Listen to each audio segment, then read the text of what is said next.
Hello guys, and welcome back to my build of the Tamiya M3A2 Halftrack.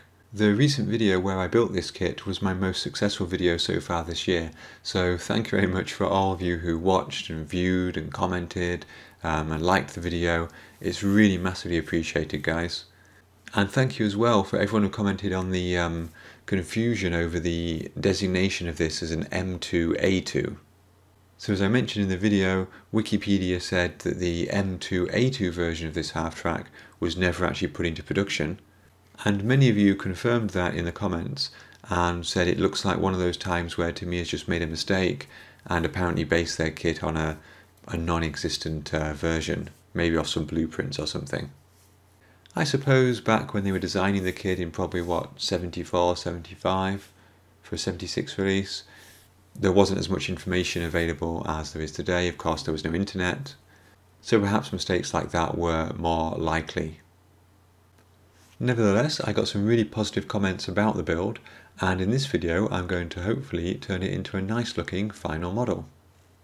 Now, in terms of camo schemes, we've got a couple of options actually, despite the US not being particularly well known for their camo schemes outside of the US Marine Corps in the Pacific. Additionally, one of my very kind subscribers, Javier, sent me these photos of Spanish M3 half-track in this lovely looking 3-colour camo scheme. It looks quite close to the German World War II scheme, but it is a Spanish scheme that was used in the 1950s. And these photos are from a museum that Javier very kindly took and sent to me. There's an information plate here from the museum if you read Spanish. Essentially the first paragraph there is just telling us that the half-tracks were made in America starting in the spring of '41. And then that second paragraph there is just talking about how the half-tracks, the first half-tracks, arrived in Spain in February 1956. And they received several different versions here. So we've got the M4 there. Got a W3 model here, which is like a personnel carrier, personnel transport, which were mainly sent to the motorised infantry regiments of the, I think that's Armoured Division. So we've got 6 arriving there in February of '56, and then we've got what, 57 more arriving in June. So that's quite cool. Definitely a scheme that I would consider doing in the future, I think, if I've got another one of these. It's always nice to see common vehicles in slightly different schemes, I think. And thank you again to Javier for sending those photos to me. It really is appreciated.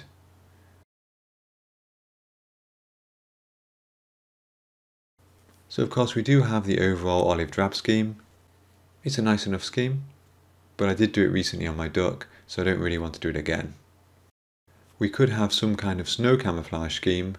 That would work perfectly well. The only issue with that really is that the figures are not really in winter equipment.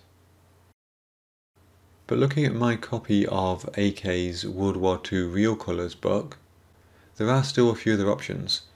So here we've got an interesting scheme from the Tunisian campaign where the US have apparently camouflaged their vehicle, but they've used British supplies, in this case BSC 64, which is Portland stone.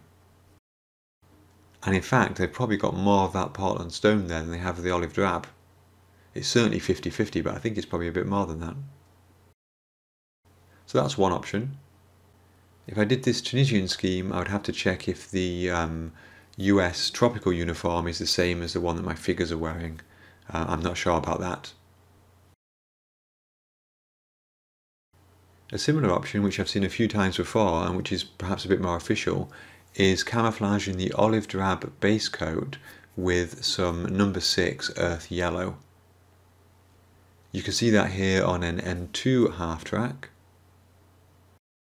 And here's a picture of one of those schemes, again from the World War II Real Colours book from AK. These schemes tended to be used in Italy. I haven't seen any archive photos of them used elsewhere, though to be honest I haven't done an extensive search. And ultimately it was this scheme that I decided to go for, using the AK Real Colours paints that I have. So the first job was to give everything a coat of Tamiya Grey primer, and then I did some old school pre-shading with XF69 NATO black, getting it into the recesses along some of those panel lines, and in particular into the cockpit, the driver's compartment, which I think would be quite dark, and in the recesses there around the seats in the rear. Hopefully this should help provide a bit of pre-shading and variation to the final coat. Then I took some of AK's number 9 olive drab and gave an overall coat to the model. As you can see here, there's quite a lot of variation depending on how thinly you spray this paint. More than any other colour, I think, the olive drab really varies here. In fact, I've messed up a bit on the rear side there. It's nowhere near enough layers to get an even remotely consistent finish. So I do need to touch this up a little bit. But overall, the AK paint does go down really well. It's a nice, strong, durable, matte finish. In there, of course, I've essentially oversprayed onto the cushions for the seats. All of those will be hand painted later. But that's a good basis for our camo scheme. Looking at the reference photo, of course it's quite hard to tell in black and white and in relatively low resolution, and of course you've got the scale to take into account as well. But I don't feel like this camo scheme is a hard edge. I think it's quite a tight edge, but I don't think it's a hard edge. So with that in mind, my plan was to freehand, with the airbrush, some of AK's earth yellow over the top. Trying to keep in mind that this pattern tends to favour horizontal stripes or waves, and going for a roughly 50-50 mix between the olive drab and the sand yellow. And this is the result. Not looking too bad, I think. I'm fairly pleased with this. I did paint one of the wheels sand yellow as well because I noticed on the reference photo that seemed to be the case. Then it was a case of doing some detail painting to bring things to life a bit more. I used Vallejo model colour for most of this detail painting, including a lot of the stowage. This stuff is definitely my go-to brush paint. It thins with water, it goes down super well. If you haven't used it, definitely give it a go.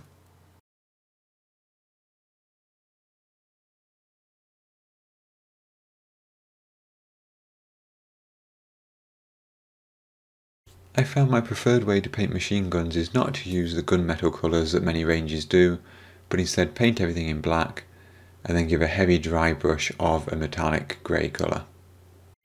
In this case it's Vallejo model colour steel. We do have these two machine guns that go on the side of the rear. However, I'm not sure at this point whether or not I'll include them, as I haven't seen them in any reference photos, and I think they might be part of that prototype vehicle that I mentioned at the beginning of the video.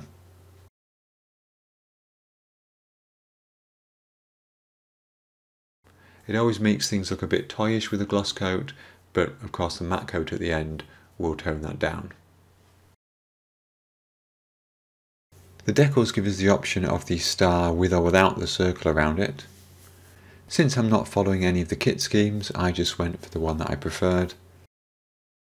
In this case, the one with the circle. Then the next step was to give a gloss coat. The panel lines and the hinges make it quite a difficult surface to get the decal down onto, and therefore quite a lot of Tamiya Mark Fit was used to persuade it. On the side of the half-track, the star is actually embossed in the plastic. That makes things a bit harder for placing the decal, combined with that sort of ladder pattern on the side as well. Ultimately, I decided the easiest thing to do was to cut the decal into strips and apply those separately.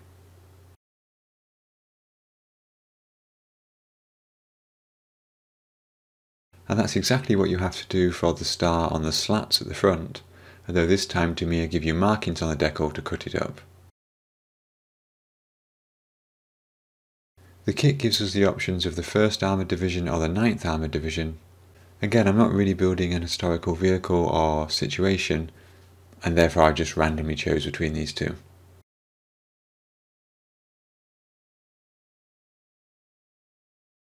Next up was the pin wash for the vehicle. As always, I used Abteilung sepia oil paint, thinned with odourless thinner, and applied to the quite numerous panel lines and bolt heads all around this vehicle. I'm trying to be a little bit careful here so I don't have too much cleanup to do later, but if I do need to clean up, a brush dampened in odourless thinner will definitely get rid of any excess.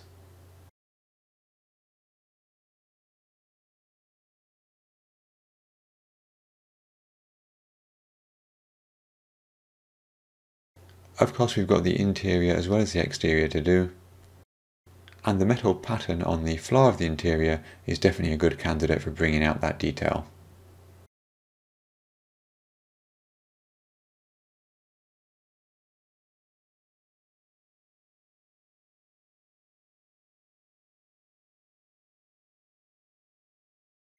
I also gave that floor a very light dry brushing of a metallic colour to try to indicate wear on those raised surfaces.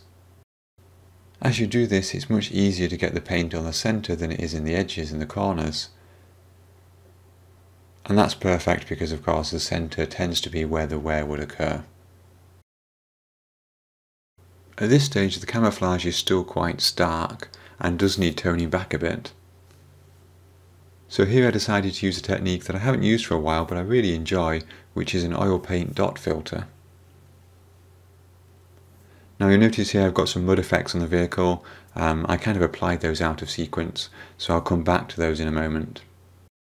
But essentially here I took various earth, brown, dust coloured oil paints, applied dots of them on the model, and then blended them into the surface in a vertical pattern to kind of simulate the sort of dust and dirt and rain and everything else that's run down the vehicle over the months of service.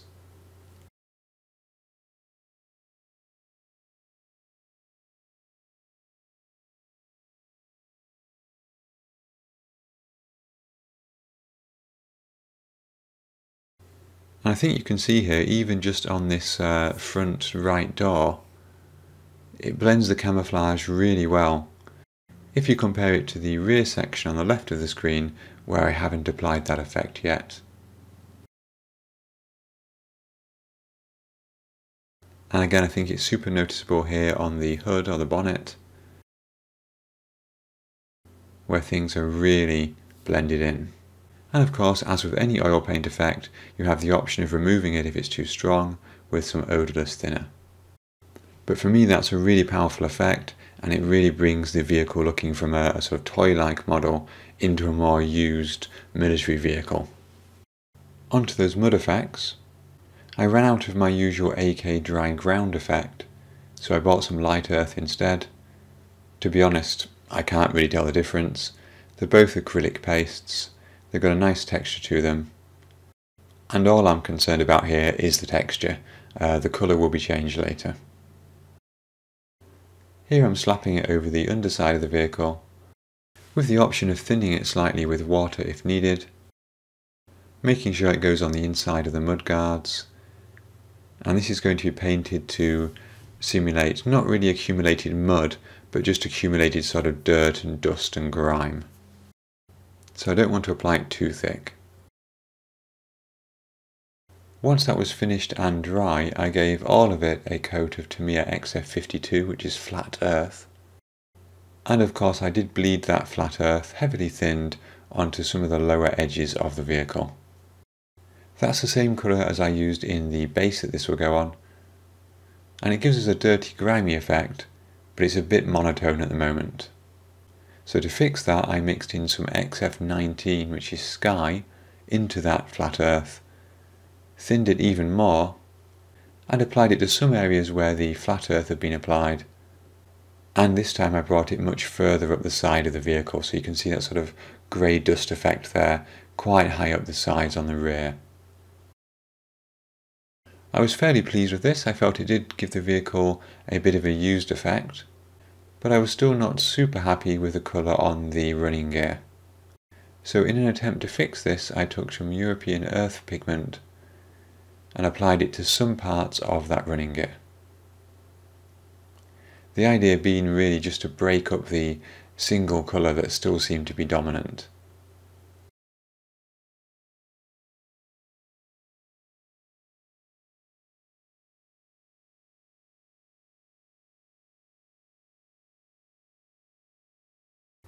Once that was done, I was fairly happy with the vehicle, and I moved on to the figures.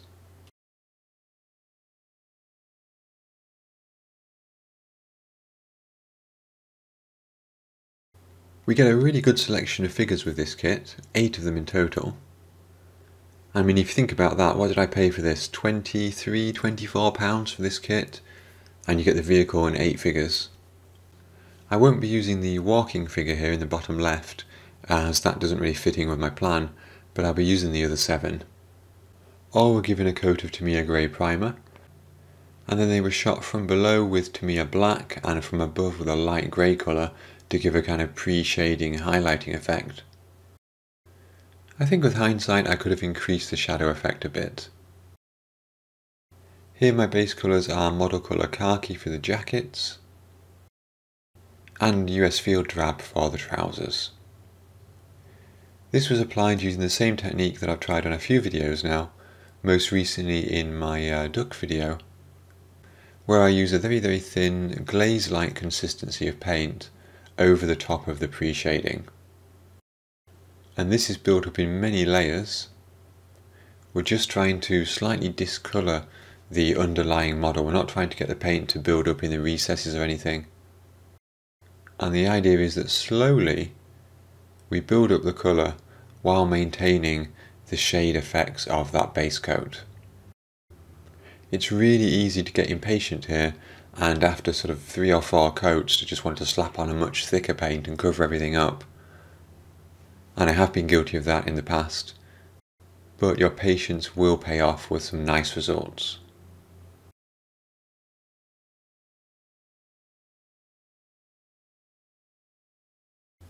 I supplemented the US figures which were included with a couple of German figures.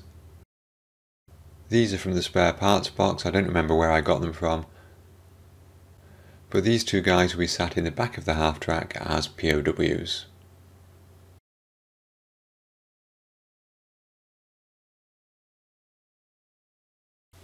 I still find faces the hardest part of figure painting.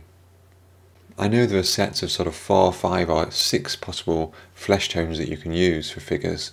I tend to go with the simple 2-colour system of the base flesh and the light flesh. I probably need to make these paints thinner and use a similar technique to the uniform to get better results. I do think that with figures, wet blending the highlight coat onto the base coat is the way to go though.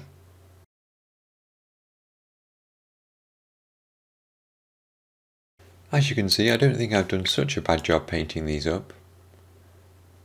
And then it was simply time to add the detail painting of the webbing and the belts and so on. Again, this is all done with Vallejo model colour. Typically at some stage during this paint process I give everything a coat of VMS flat matte varnish, and that is simply because handling these figures tends to cause the paint to rub off quite easily. So I'll typically handle them by the feet, paint everything, matte varnish it, and then handle it by the head to paint the feet. The German uniforms in particular seem to have quite a few details to pick out, so I used a light grey colour to do that.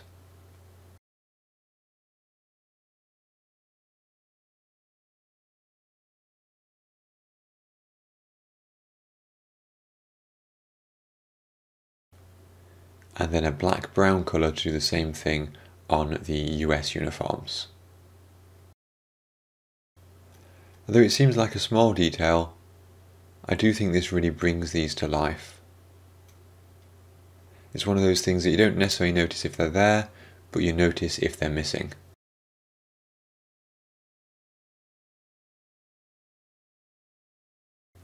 I then used the same Abteilung sepia oil paint, thinned with odourless thinner, on the figures. Here I'm trying to stick to the edges of details like the webbing straps and so on, but I'm not too fussed if the paint spreads a little bit further. The pin wash is particularly helpful on the faces to bring out the details such as the eyes and the mouth.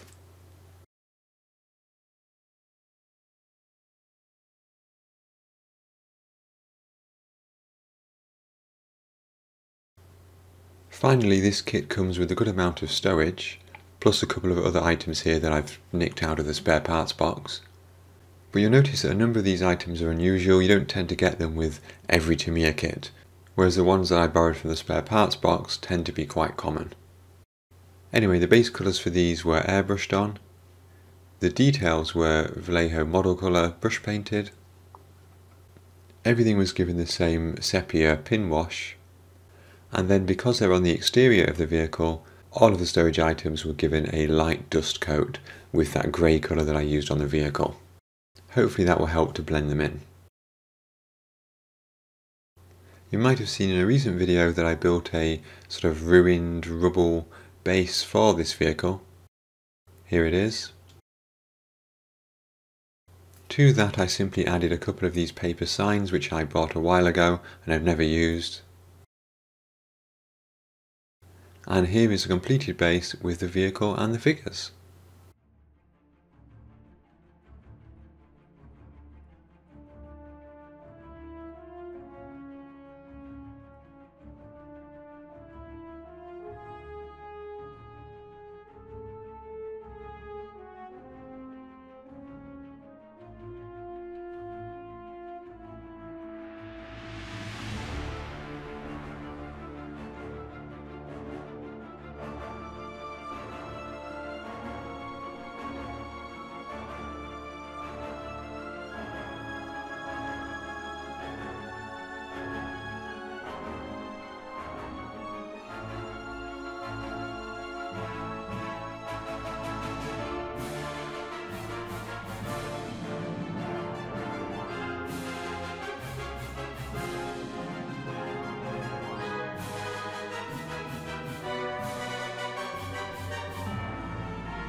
So there we go guys, that was my build of the Tamiya M3 Halftrack, originally released in the 1970s and recently re-released.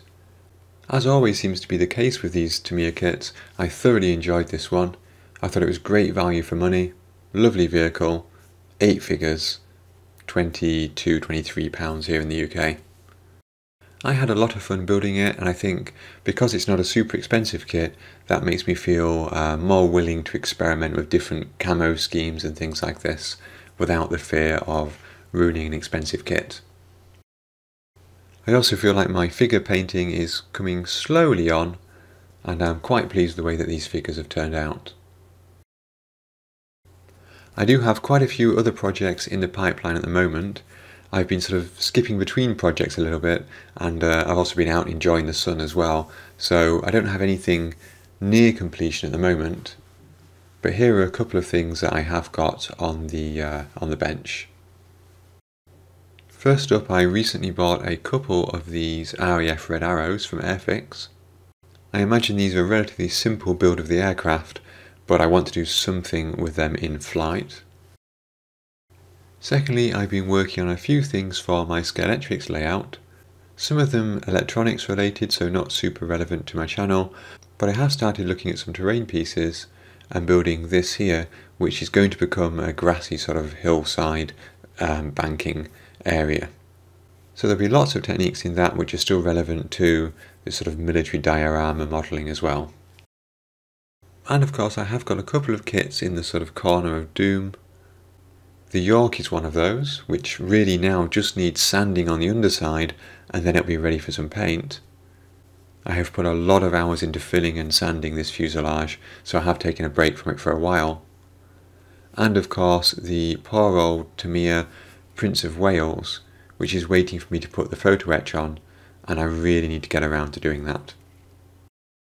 Anyway guys, summer is coming, so that will mean a bit more time outdoors, but also a bit more time to do some modelling. So I hope you'll stay tuned for some updates. I'd like to thank all of you for watching, and give special thanks to my Patreon supporters and YouTube members who give support to this channel on an ongoing basis, and it is massively appreciated. Thank you very much guys. If you'd like to keep abreast of any new videos, then do remember to hit subscribe if you haven't already. Thank you once again for watching, and until next time, have fun modelling.